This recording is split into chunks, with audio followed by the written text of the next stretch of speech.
I wanted to focus on maybe something a little bit more intricate and a part that maybe doesn't get as much love on the system as it deserves, and that is controlling the strike zone.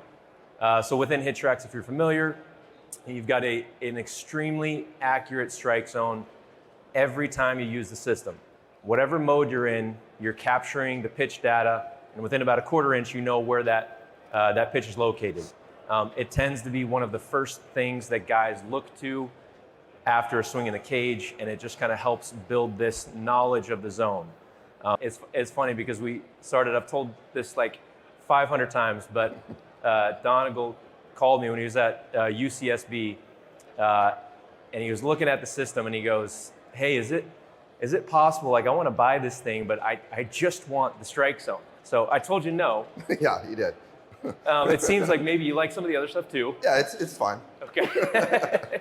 You brought up CJ, and CJ, you got a system from us back when you were at Air Force. Yep. Back in the day, and now you're running the show with the Mariners Farm system.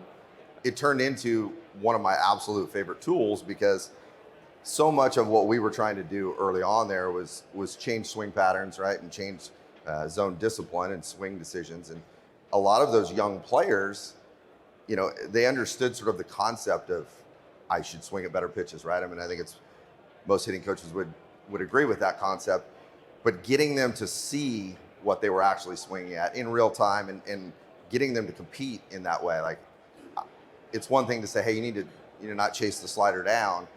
It's another thing to say that was that pitch, right? And they can see it right then. And the feedback that other players could give them, it accidentally became my favorite tool. And that's where hey, can we just put the strike zone up? Because that's all they wanted to do every day was compete. They were throwing money down on the floor to try and compete with each other to not chase this one or only hit these in one of the boxes.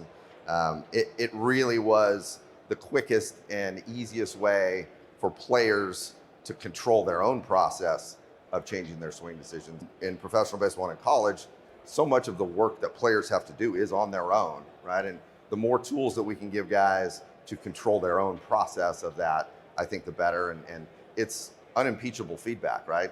It's not me saying, hey, I think that was down, and the player saying, I thought it was pretty good. And it's just right there on the screen, right? Now they know they can control their own thought process on it. So and give our players a chance to be owners of that process for them. You don't have to say anything to them even at all. They can look up and see it. Yeah, it's right there. Right away, right? Yeah. So you're kind of running the show there with the Mariners Farm system. And, I know there's been some hype about really the Mariners plate skills being, in a lot of advanced metrics, a top 5 organization at, plate discipline, controlling the zone, putting together quality at-bats. How do you put that into action, being a guy that's not only working with players, but also within an entire organization? It was the message long before I got there. I mean, it's no secret for us. It's printed on our T-shirt. Dominating the strike zone, controlling the strike zone. Since the beginning of time, it's been you're only as good as the pitch you swing at. Building language around it, building a culture around it, just having anything that can provide accurate feedback, whether it's as good as a HitTrax or it's a medicine ball put behind home plate. Being intentional with it, doing it every day. I know people want the secret sauce with everything, but it's just doing it every single day. The more accurate the feedback, the better. We don't do anything special. We just talk about it all the time.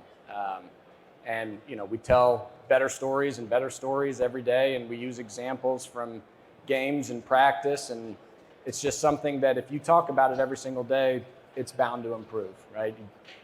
I think that's a really good point too. Your players will see what you pay attention to, right? Yep. What you value, they're going to value if you're doing it on a daily basis. And Yep. Whatever that is, whether you can get a HitTrax unit or not, paying attention to the choices that you make in the batter's box and how you come to those choices too is really what it's about. There is no substitute for that.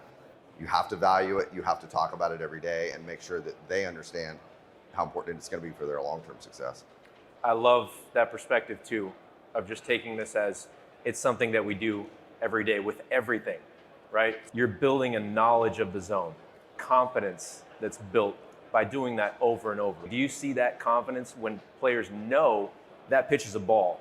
Sometimes they don't even need to look at the screen after a while. They know that's a ball. Yeah, no doubt. It's the low drum, low intensity, thousands and thousands of reps that they're accumulating without really trying to accumulate it. They're working on their swing, or they're working on their approach, or whatever it is, but they're accumulating those reps kind of just behind the scenes, over and over and over. If you want to convince a player to truly buy into something and to truly do something, the best way is to get him to come upon it himself, right? And so the accuracy matters, right? And the objectivity of it matters, right? Because if it's accurate and it's objective, the player's going to say, okay, I have some clarity as to what's truly a strike, not just somebody standing behind me, an umpire, human error, whatever it is.